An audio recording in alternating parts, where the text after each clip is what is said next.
Apa maksud membaca surah Al-Kahfi pada hari Jumat? Akan diterangkan cahaya antara dia dengan Ka'bah. Ini sudah pernah saya jelaskan. Hadisnya bukan hari Jumat, malam Jumat. Hadis tentang surah Al-Kahfi ada dua. Hadis yang pertama adalah berbunyi siapa yang membaca Al-Kahfi pada malam Jumat, maka akan diterangkan cahaya antara dia dengan Baitul Atiq, antara dia dengan Ka'bah. Ini ulama hadis mengatakan maksudnya Allah Subhanahu wa taala akan memudahkan dia sering mendatangi Ka'bah, mungkin umroh atau haji.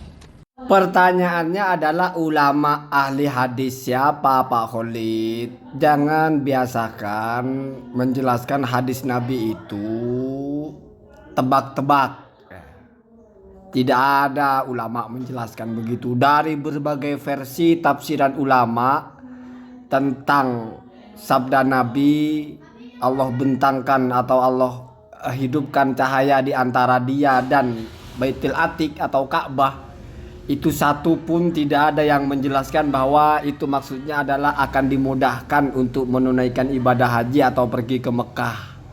Ini Pak Khalid kebiasaan sekali mengada-ngada ya. Coba tolong bayi-bayi Wahabi, bocil-bocil Wahabi, utuber-utuber Wahabi itu ada nggak yang punya nyali itu untuk menjelaskan ini dari mana Pak Khalid ini menjelaskan begitu? Di samping itu hadis itu Pak Khalid doif. Kan kemarin sudah dibahas oleh apa itu Al-Irsyad itu kan hadisnya doif, jadi tidak boleh kita mengajarkan ada fadilah-fadilah kalau mengamalkan ini dapat itu kecuali dengan hadis sahih, katanya itu doif hadisnya katanya. Ya, kalau bagi kami sih nggak ada persoalan, tapi kan kamu kan alergi kalau hadis nggak sahih katanya kan begitu.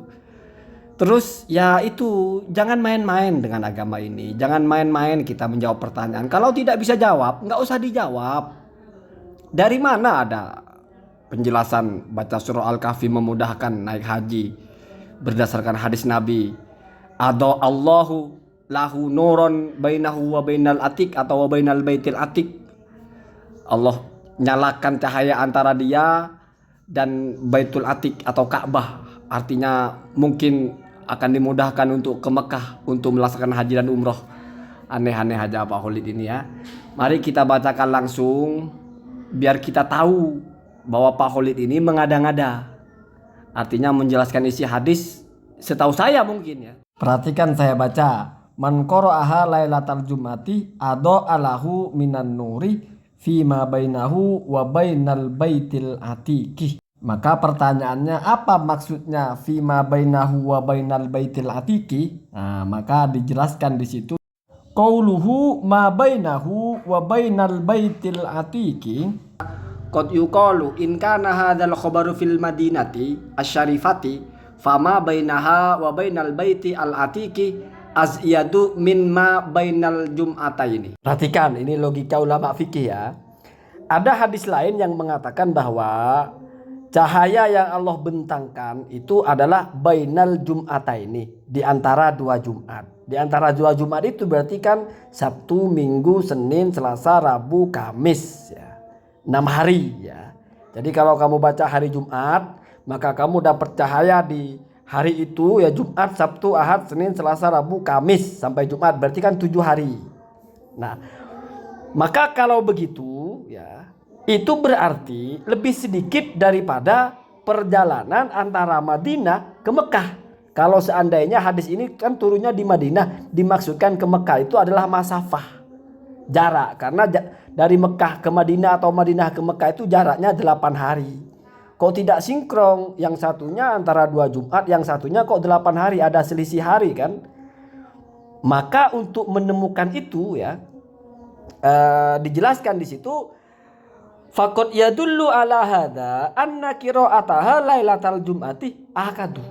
Maka kalau begitu dibaca sejak malam Jumat, berarti kan semakin jauh jaraknya itu. Antara kamu baca hari Jumat dengan dibaca malamnya, atau dibaca sebelum hari Jumat tapi malam Jumat, itu lebih utama. Ya. Setidaknya berarti lebih sesuai gitu ya.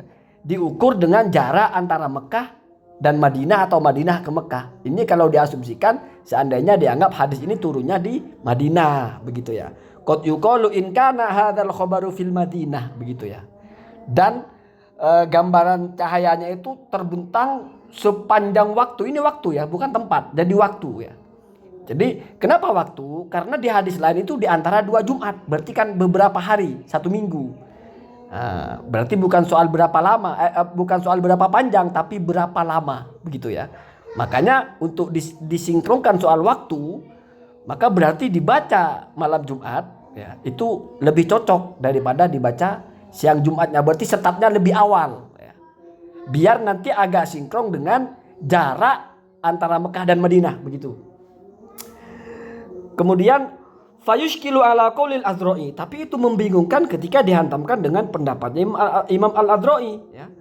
Anna qira'ataha atau inna qira'ataha, di mana pendapatnya Imam Adro'i itu membaca Al-Kahfi itu naharon di siang hari, akadu adalah lebih utama, ya. Faliyat amal, maka kamu renungkan. Wa qad yuqalu, ini masih pandangan-pandangan, ya. Dan ada juga yang mengatakan as-sairu minal madinati ilal baitil atiki, perjalanan dari Madinah ke Mekah, ya, ke Ka'bah, lau hasola ala tawali, kalau dicapai, atau lau husila atau lau hasola, terserah kamu ya. Kalau itu terwujud secara beruntun, ya, artinya kamu non-stop jalan, ya. Min ghairi takhalluli iqamatin listirohatin, tanpa ada waktu kosong berhenti untuk istirahat, ya. Takhalluli iqamatin, berhenti terdiam, ya, tanpa menginap untuk beristirahat, ya. Tak pakai itu semua, wanawiyah dan yang lain, kamu nggak mampir-mampir, ya. Lam yazid ala ma bainal jum'ataini, maka itu tidak lebih dari di antara 2 Jumat. Artinya sinkron. Oh, berarti ada juga maksudnya bagaimana mensinkronkan antara bainal jum'ataini dengan perjalanan dari Madinah ke Mekah. Oh, itu maksudnya perjalanan non-stop, tidak berhenti sama sekali, itu bisa terkejar. Artinya sama, berarti sinkron. Begitu ulama Pak ya membahas hadis, ya. Kemudian faliyata amal, maka perhatikan atau renungkan. Wa in kana aman, tapi masih ada masalah lain. Apabila hadis itu umum, bukan hanya untuk orang Madinah, ya, tapi untuk seluruh orang, ya, liqairihim, termasuk untuk orang-orang yang di lain Madinah itu, lazimah, maka pasti anna noroman bil masyriqi, bahwa cahaya orang yang ada di timur, artinya orang timur, orang masyrik, ya, wal maghrib, dan juga orang yang di barat, artinya di baratnya Mekah atau di timurnya Mekah, ya, jauh gitu, azyadu adalah lebih banyak, ya. Karena perjalanannya di Indonesia ke Mekah, ini asumsi zaman dulu ya, berapa lama, atau dari Eropa ke Mekah berapa lama, kan begitu ya. Bikathirin jiddan, itu bedanya lebih besar sekali daripada perjalanan Mekah Madinah, atau daripada 2 Jumat, ya, begitu ya. Min nuri ahlil Madinah, daripada cahaya orang Madinah, ya. Di mana tadi sudah dijelaskan bahwa orang Madinah itu kalau ke Mekah jaraknya ya antara 2 Jumat, dengan asumsi tidak istirahat sama sekali, ya. Kalau yang di luar Madinah, baik di barat atau di timur, ya berarti kalau patokannya juga tetap Mekah, tetap Ka'bah, berarti lebih banyak, ya. Jauh lebih banyak, ya. Itu azyadu bikathirin jiddan. Fama wajhu dzalika intahat, maka apa maksudnya? Selesai. Jadi di sini tidak dijelaskan, tetapi tidak lalu ada muncul narasi seperti yang dijelaskan oleh Pak Khalid itu. Ya. Ini satu pemahaman. Ada pemahaman yang lain banyak sekali saya baca, ya. Tapi satu pun tidak ada yang bicara. Jadi ini stimulan untuk YouTuber Wahabi ini. Coba tolong tunjukkan dari mana Pak Khalid ini menjelaskan itu ayat, itu hadis memudahkan kamu naik haji, baca Al-Kahfi. Karena ada di situ ma bainahu wa bainal baitil atiq, itu dari mana itu? Kalau misalnya tidak ada, berarti Pak Khalid menafsirkan hadis dengan pikirannya sendiri, ya. Merubah-rubah redaksi hadis sudah, menafsirkan Al-Qur'an suka-suka sudah. Ini sekarang menafsirkan hadis juga suka-suka. Ya bagus kalau Pak Khalid itu klarifikasi. Kalau dia tidak klarifikasi, ya kalianlah YouTuber Wahabi ini, tunjukkan di mana sih dasarnya, ya. Kalau ada, saya hapus konten ini dan saya sampaikan mohon maaf, ya. Begitu.